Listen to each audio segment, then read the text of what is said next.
Well, my name is Dolores Furtado Martins. My ancestor, Alfredo Diaz Furtado, came from San Miguel, the Azores. He and his wife Anna left there on the Monarch in 1882 and came to Oahu. From Oahu, they went to Maui, where they made their home, working in the sugar plantation. The people that came from Portugal usually worked on a 3-year contract. After their 3 years was over, but during those 3 years, they had 2 children. They decided to go to California. And they went to California. He took his wife and children, and they were there. And in California, they lived in Decoto, and he worked in the orchards. In California, his wife passed away, and so did a pair of twins. So they left California and came back to Maui, where they continued their life in the Hawaiian Islands. At that time, my grandfather did not work in the sugar plantation. He worked on the ranch in a store. But his son, my father, who had come when he was 3.5 years old, worked in the slaughterhouse. And in the slaughterhouse, he learned to become a butcher. So when he was 19, the people who owned the ranch set up a market in Lahaina, which is at the other end. And there he was, 19. He was the manager, the butcher, the bookkeeper, as well as the janitor. 10 years later, he married my mother, who was a Hawaiian woman. My mother was a teacher at the age of 18. And after their marriage, they started having a family. They had 6 children. I am the eldest. My name is Waters O. Martin Jr. I'm the oldest of 2 in our family. I'm Hawaiian, Portuguese, and Caucasian. We're here at my family's home, my wife, Christina, and our son, Kamuela. We're very glad to be here and to meet you, to speak about our family. My grandfather, Alfredo, after he arrived in Honolulu, the family went to Maui, where he was working in the cane fields for 3 years. My grandfather was an educated person, so he was able to write Portuguese, and he opened up a little business. And he used to read the letters that came from Portugal for 10 cents. And he used to write a letter for 10 cents. Besides that, he taught all of his neighbors how to write their names and how to count. Especially, they wanted to learn how to count so they could count their money, because the money that was used in the Hawaiian Islands, or Sandwich Islands as it was called at that time, was American money, and in Portugal it was a different money. My grandfather, his wife died when he was about 45 years of age. Most Portuguese men, when their wives died, they married again, but he did not. He remained single, and he did a lot of cooking. And because of his cooking, I learned a lot of Portuguese cooking, how to make Portuguese bean soup, how to make vinha doce, how to make malasada. Now, in those days, malasada was made very simply. If you're going to cook 4 loaves of bread, you prepared an extra loaf, and you made a donut out of it. And you cooked it in the frying pan like little donuts. But nowadays, the malasada has its own special recipe. So those are the things that I learned from him, how to do some cooking. And when he lived with our family until 1924, so I was, not an adult yet, but I knew him very well. And usually on Sunday, he prepared our meals, because we all went to church. Well, after I finished 2 years of schooling in Los Angeles, I did come back to the islands, and I worked. And I would like to say that my father became an American citizen in 1917. And not only was he an American citizen, in 1933, when President Roosevelt became the American president, my father was appointed to be the post office postmaster in Lahaina, and he was there for about, I think, 6 years as a postmaster. And that was in the latter part of his life. In my life, I was very busy in business, and at the same time, I was involved in politics. During my father's period in Lahaina, although he was not working in the plantation, he worked hard to help unionize the workers and also to start the Democratic Party. When he passed away, the Maui newspaper wrote an article about him, about his works and how he participated. So when I became about 80 years of age, I became more involved in the Portuguese community. And I established a scholarship in Punahou School.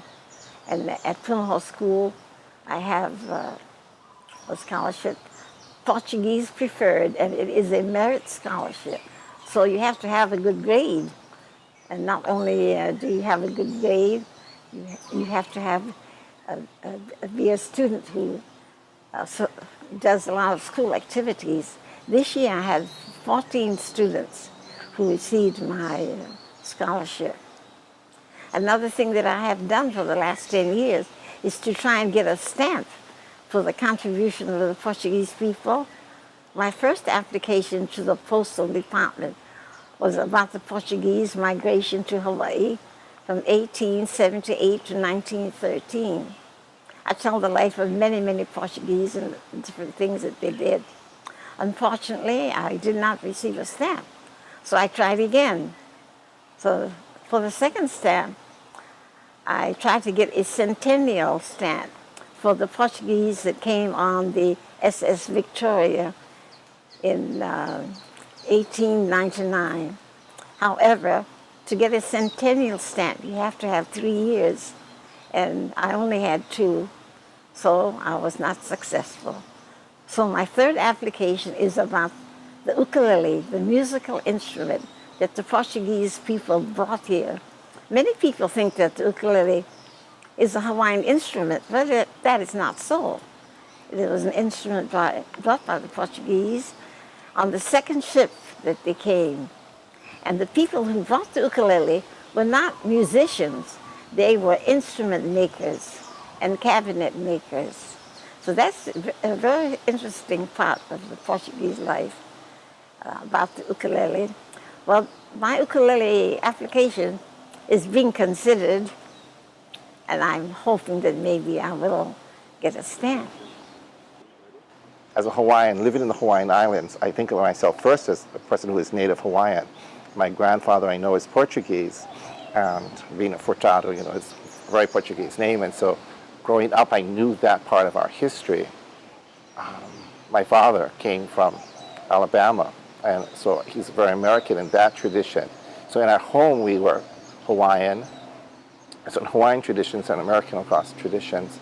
And the Portuguese we knew about things, but it really wasn't discussed because my grandfather had passed away when I was, I think, 2 or 3. So I missed that part of that history and that person, the contact. My grandmother was born in 1881 and lived to be almost 100 and lived with us. And so there was a lot of Hawaiian culture, but Hawaiian history and things that we knew about, and while being discussed, in a private sort of way. The history of Lahaina was once the capital of the Kingdom of Hawaii. And so my grandmother's uncle was part of the government. He was a legislator during the time of King Kalakaua. My grandmother, in fact, was born during the reign of King Kalakaua and lives through all of that. I mean, she lived through our last Queen Lili'uokalani, the funerals, the Hawaiian kind of things. And she lived through people going to the moon, though she found it to be, unbelievable.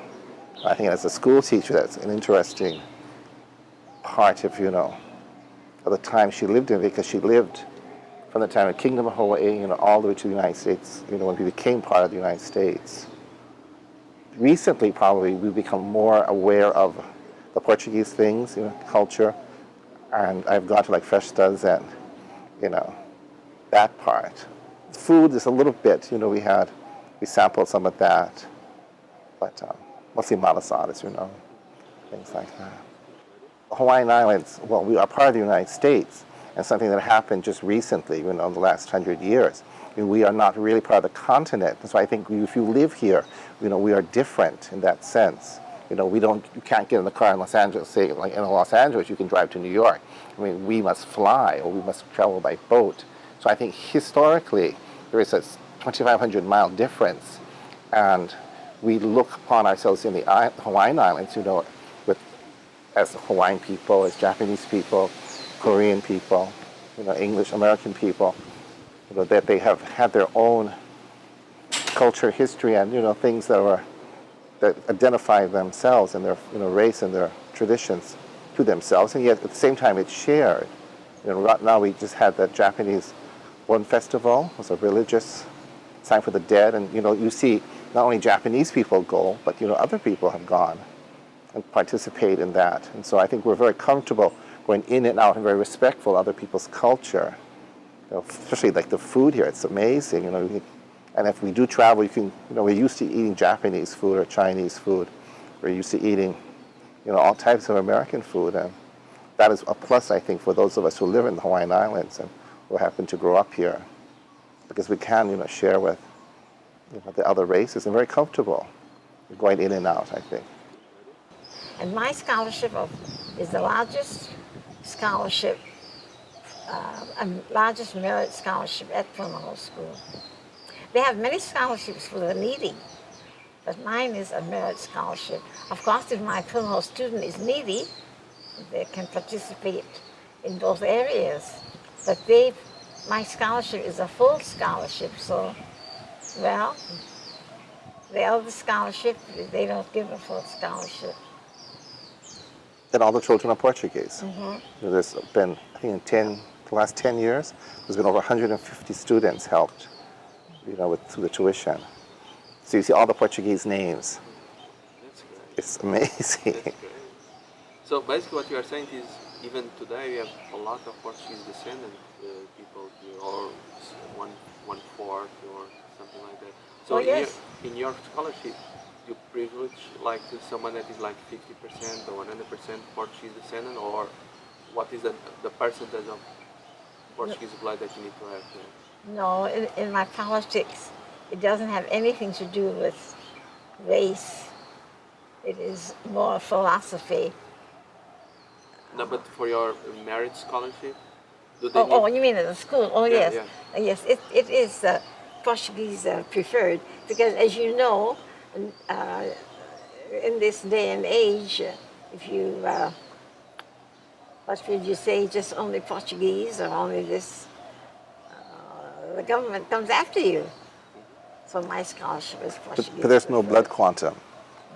That's not something we look at. And even if you are adopted in or out of the Portuguese race, that's not held against you. So there are some children whose families who are not Portuguese, who are adopted by Portuguese families, which is unusual. There are some. And there are some that have been adopted out. And so the names may not appear, but if you're Portuguese, you're Portuguese. And if you're raised by Portuguese as a Hawaiian, you look at that you adopt all those rights and privileges, and so it doesn't discount it. You really have to be smart. It's like 3.5. Portuguese were not called immigrants, we were called settlers, because they came as a family. The other people that came, the Japanese and the Chinese, they came only as men, but they were not settlers, they were immigrants. But the Portuguese was different, they came as families, so they were really settlers.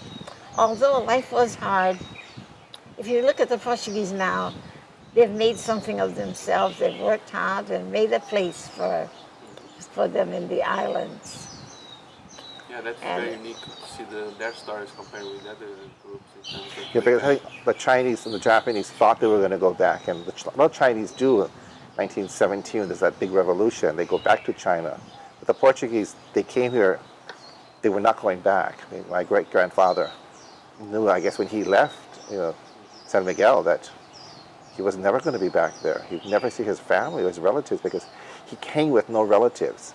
He just has these 7 or 8 children, and so our Portuguese family is very small, in the sense that our family married, out. When we go to Portugal, it's like, going to an interesting part of our history, but, we really are, we have, it's all new. Even the history, because of course in America they don't teach too much of Portuguese history. We don't even know that. Was it Magellan was Portuguese? Yeah. The Christopher Columbus, we think he might be? Well, I think they proved Columbus is Portuguese. By DNA? Yeah, DNA. Although I think he went first to the King of Portugal, and King of Portugal didn't say yes to him, so he went to the King of Spain. And Magellan was Portuguese. Yeah. And the first time that I heard this name here, he was saying, "Oh, Magellan is Portuguese." And I said, "Who are you speaking about?" Because I could not figure out which is the person. And so when they spell it to me, I was able to figure out because the name in Portuguese is Magalhães.